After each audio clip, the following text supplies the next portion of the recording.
Welcome to the Village of Buchanan December 2020 board meeting. This meeting is being conducted in accordance with Executive Order 202.1. We're still allowed to do this by Zoom meetings, and with the way the virus is ticking up, I believe that will be extended again. Please note that you may hear the meeting live by going to the Village Facebook page at the time of the meeting, so now. And you may call in with questions or comments to 914-737-1034. Please join me in the Pledge of Allegiance. I pledge allegiance to the flag of the United States of America and to the republic for which it stands, one nation, under God, indivisible, liberty and justice for all. Okay, thank you.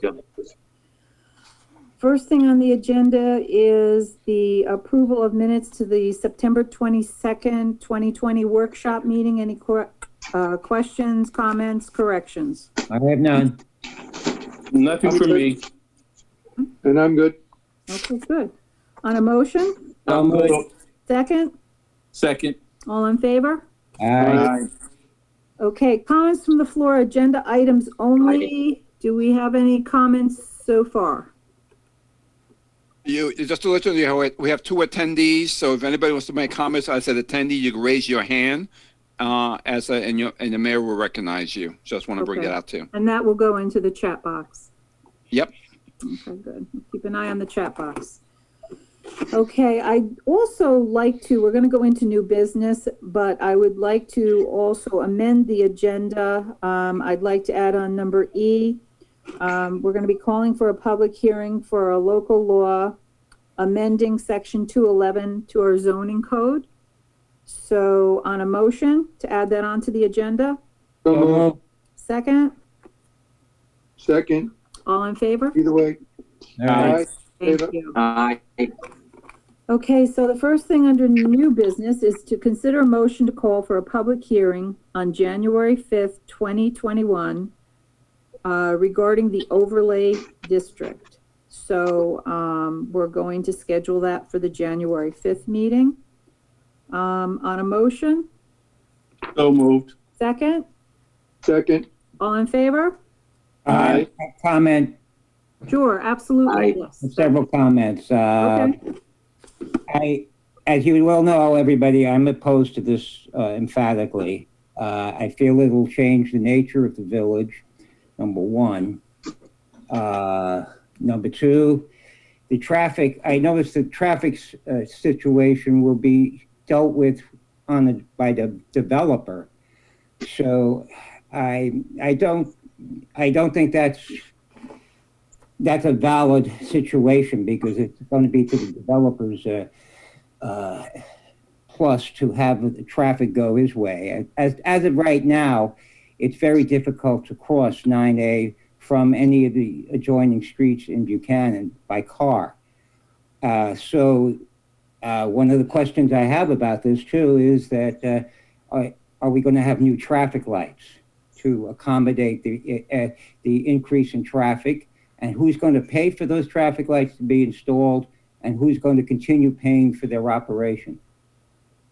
Is the village? Oh, I can address that. Just in my experience, first of all, like I said at the last meeting, it's on Route 9A. So the DOT will review any kind of substantial development on Route 9A that would affect the Route 9 corridor. And if there's any traffic mitigation that have to take place, the developer will have to pay for that. So that's the process when any type of development like that. Developer will have to pay for any traffic mitigation or any kind of mitigation necessary. And he would also pay for their own traffic engineer, and they will have to pay for a village traffic engineer to review their analysis. And then the village traffic engineer will make determination what's best for the village, not their traffic engineer. What about the lights? That will be a determination of the DOT, because the DOT, that's their road, so they make that determination. Unless it's a side road that's on the village's right of way, and then that will be our traffic engineer that will make that determination. As to whether there should be lights or not be lights.